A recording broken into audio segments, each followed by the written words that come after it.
All right, this is a quick overview, unit 335. So we're going to start right here in the crawl space, and then we are going to the roof, and then we'll end up inside the house, and then highlight some things. Some things would be for information, some things would be for things to repair. So we're gonna start right here. You can see that the most important thing I'm looking for down here is to make sure that the unit is strapped, and you can see it there, and it's on the side there, and also at the end is also strapped.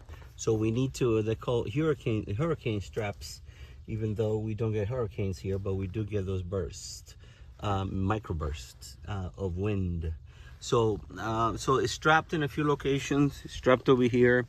I'm also looking for termites because the skirting on this, in most of the units, they're usually made out of wood, as you can see. So termites like wood, but this wood is treated, pre-treated wood, so chemically they'll stay away from them, but eventually wears off. But no termites, no signs of termites inside the house or outside the house or right here in the crawl space. This is the exhaust for the dryer. You can see is full of lint and it needs to be cleaned. Okay, so somebody needs to get down here and cleaned. These are adjustable jacks to balance out basically the beam. It's just a steel beam, and he also has concrete blocks. So they did a pretty good job here with this fastening and securing and leveling this unit. So I'm gonna go ahead and continue all the way out. You can see here, this is the label for pressure treated wood, and it's green, so that's a good thing. So unfortunately this thing I cannot stop the recording, so I have to continue until I finish. So very carefully I'll get out of here. Down here in the basement, I'm sorry, crawl space, is more seal of the pressure treated wood. Let me pick up the rest of my stuff here. So this is a ventilation. This is how you come in and out of the crawl space. This wood is damaged here, but it's not termites. This is what they call a dry rot. It dries, and then the weather damages it. Unfortunately, it's a skirting that has to be in contact with the ground, and that's to keep critters and other things away from your crawl space. So it rots and it dries, and then it gets wet and it dries up, and then this is what we call dry rot, but no termites. It's a good idea to keep this and any vegetation away from the structure.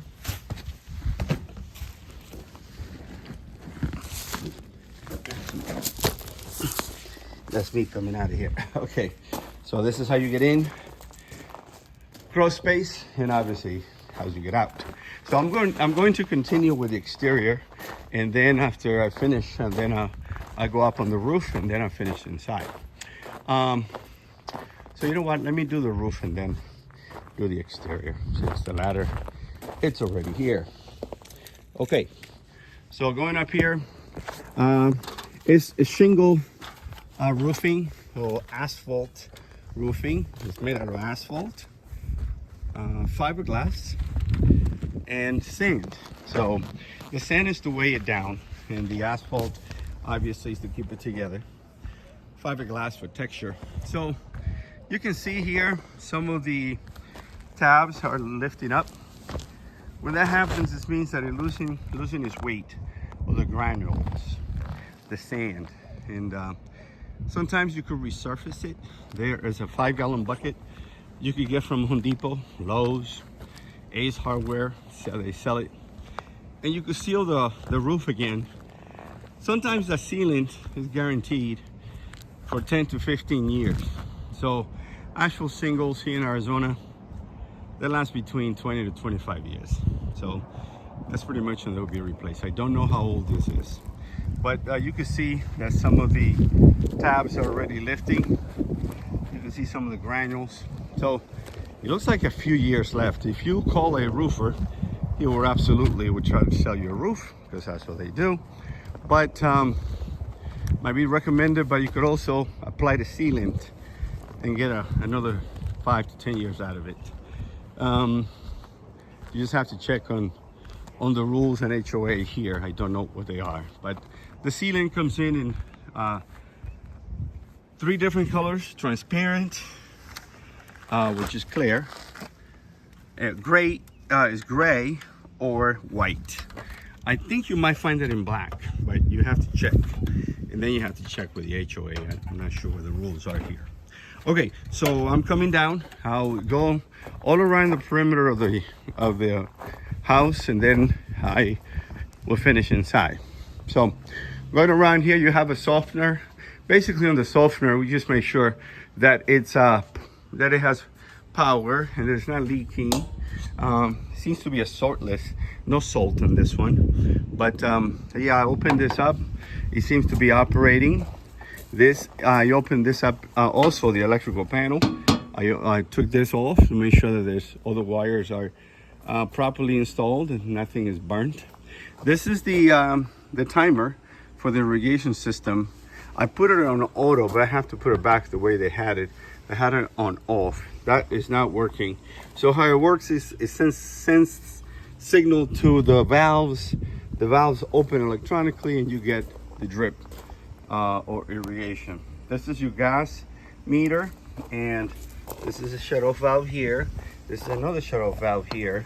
It's kind of corroded in some places, so some corrosion on the unions and clip, and on the this right here is just a pedestal, so this doesn't really matter that it's rusted, but this is a coupling which is a little bit rusted. It could be sanded and sprayed with an inhibitor to protect it against rusting any further. Okay, so this is the unit, air conditioning unit. I have it running, and I'll do the temperature inside once I get inside.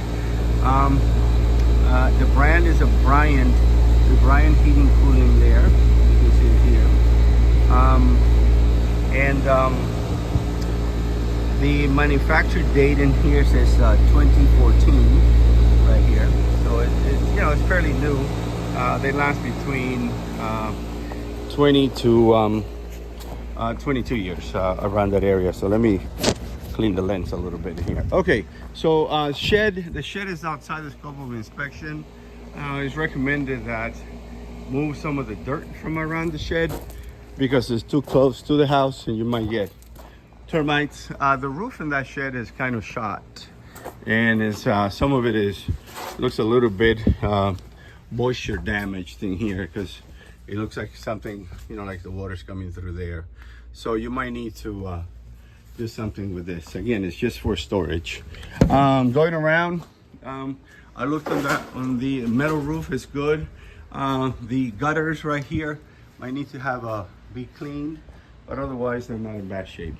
The windows might need some adjustment. Some of them are hard to open, but the mechanical fasteners are holding it with no problem. Okay, this is the rest of the patio area. A couple of these column caps are loose, but the fence seems to be in good shape. All right, so we're going in. We're going to start in one corner of the house, and let me shut off the water first, because I had all the water running to make sure that when I went down to the basement or crawl space, that nothing was leaking underneath there. So I have to shut off the water here, shut off the water here, and I also flushed the toilets just to make sure that nothing is leaking downstairs. The supply lines or the drain lines, so nothing was leaking, and it seems to be in good shape down there, as you can see. All right, let me shut this off here, and I'm going to shut this off here. All right, this is draining properly. There's nothing coming out of here, no corrosion underneath here. Nothing is leaking underneath here as well. Okay, so let me continue. So I started in one corner of the house, and I check all the outlets with this outlet probe right here. You go like that, and it tells me that it's correct. It tells me the voltage, and then I check all the windows, I check the floors, I check the walls. So basically in here, the only thing we have is this outlet is kind of loose, sunk in. It needs to be repaired. All the other outlets were in good shape. Even the GFCI, which stands for ground fault circuit interrupter. The flooring is tongue and groove tiles, and they're made out of wood and fiberglass. And unfortunately, some of them need some TLC, as you can see. Some of them are lifted, and some of them are not the best of time for them. Carpet not in bad shape. This probably needs to get cleaning. All these windows, like I said, I opened them. They're dual pane windows. There's no moisture in between them, and they seem to be okay.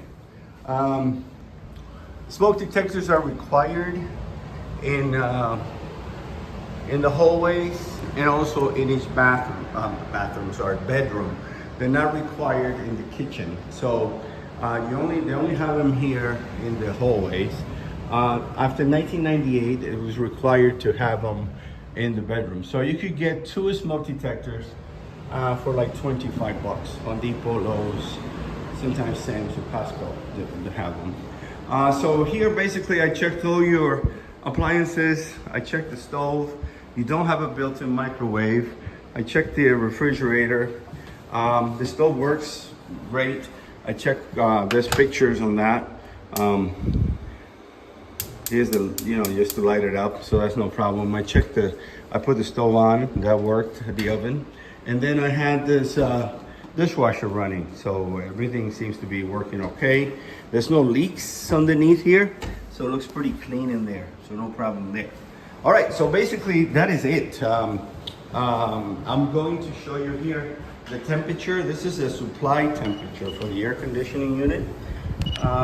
Based on that, this needs to be a better. So yeah, we're looking at about a 49 degrees, which is not bad on the supply. And then the return, this is when it goes back, is about 74. So when the return minus the supply is between 12 and 15, then you are in good shape. All right, so the conclusion, I'm sorry I have my coverall on here because I was in the basement. So conclusion is your roof needs a little bit of TLC, tender love and care. Probably a sealant will work. No problem with the plumbing, no leaks. No problem with electrical other than that outlet that is loose. Structurally speaking, it's pretty well balanced, and it's also feathered or fastened. The windows need some lubrications, and the flooring, I already explained, is some of it is tongue and groove and is lifting some of the corners. No termites, so you get 1 year warranty that if we find termites, you find termites after you move in, they'll be treated for free. Company's called Action Termites, and if you do find termites, you call me or call them. Basically, that is the rest of it. In the kitchen, one more thing I forgot to mention. In the kitchen, you don't have a hood. It is recommended that you have a hood. It could be a recirculating hood. That is when you put one of those microwaves on top of the stove that recirculate the air, and then all you have to do is change the filters. So it doesn't really necessarily need to exhaust to the exterior. Let me show you the hot water heater. It's in good shape. It looks like a 2020. Let me walk over to that. The utility room for the hot water heater is right here. So yeah, so here's the hot water heater. It's 40 gallons. It's actually 2022. I'm not sure why this camera is acting weird on me here. But it's 2022.